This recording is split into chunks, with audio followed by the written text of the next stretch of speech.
Good evening. 1,500 jobs are coming to Birmingham as part of plans to build the high-speed railway HS2. It's been announced today that the headquarters for the multi-billion-pound construction project will be based in the city centre. Also today, the first board meeting was held of a company that will help regenerate derelict land near the planned HS2 terminus.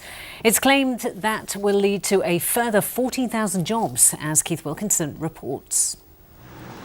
It's this area that's to be regenerated, all to pave the way for HS2, the new high-speed train, which supporters say will take the pressure off overcrowded Birmingham New Street and the West Coast Main Line. Today, the Transport Secretary was in the city to see for himself where jobs will be created, to take part in the first board meeting of the new Birmingham Curzon Regeneration Company, and to announce that Birmingham has been chosen as the site for the new HS2 construction headquarters, here next to Snow Hill Station. A lot of talk about how many jobs will be created, thousands. Are these figures just plucked out of the air, or are they based on any facts? No, they're based on facts, but I think that there is no doubt that we're going to see new developments here and job creation availability, which is good news for the whole of the West Midlands conurbation. And when do you think we're going to see first jobs created? Well, there's the announcement of the construction jobs actually coming to Birmingham is a very important move. That's going to start to take place next year. So those are new jobs that are already being brought to Birmingham as a result of HS2.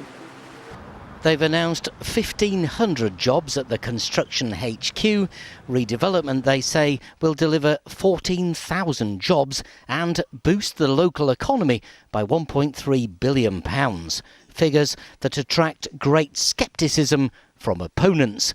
But HS2 Limited say progress will draw in developers keen to get a slice of the action. As HS2 gets more and more certainty with the second reading and now going into committee stages, the decision to take a long-term lease here in Birmingham, it all gives confidence to investors to invest in Birmingham and around the station site. This figure of 14,000 jobs, do you know where that comes from? Is it a figure that's accurate or plucked out of the air from somewhere? Well, it can't actually be accurate because we don't have the people who are currently saying they will employ people there. But it's based on modelling, and what it does, it looks at other successful regenerations. If you think in the city of Brindley Place, how many jobs are supported in an area like that? If you look at what's going on at King's Cross at the moment, and it says what could be likely. This is really good news. To put 1,500 jobs into Birmingham is good news in itself, but what will follow on is even better news. I think you'll get a multiplier of 2 to 3-fold on that number of 1,500. Some doubt those job claims. It could be several years before we know who's right. Keith Wilkinson, ITV News. Well, Joe Rukin, the campaign manager for Stop HS2, joins us now. And Joe, welcome to the programme. Now, we know your opposition to HS2, but surely even you must appreciate that all these jobs coming to Birmingham and the headquarter is good news. Well, we said since the start that HS2 doesn't really create jobs but move them around, and moving 1,500 jobs that would have been in London to Birmingham doesn't really represent economic growth. But today it's a bit like watching the numbers around on Countdown, where they press a button and a random number appears. You've seen 14,000 jobs being talked of with no real evidence about how to support those.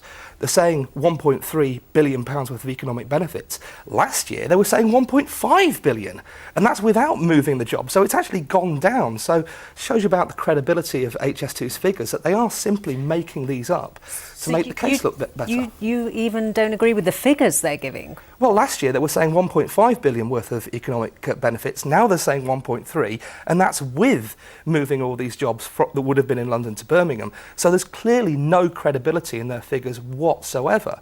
And of course, on top of that, you're not looking at, say, Washwood Heath, where you could have created far more jobs, far better high-tech jobs, and instead you're going to have nighttime cleaning where they park the trains for HS2, and they don't want to mention that either. Now, you make the point that there's no economic growth if you're moving jobs from London to Birmingham, but it is economic growth in this part of the world. Well, absolutely, but this is a problem. With HS2, there are going to be winners and there are going to be losers. And say Birmingham might win, but Wolverhampton will lose, Coventry might lose, because what you'll at the very, very best do is suck more jobs to the areas that have the stations at the expense of other places which probably need the jobs more. Joe, thank you for joining us. Thank you.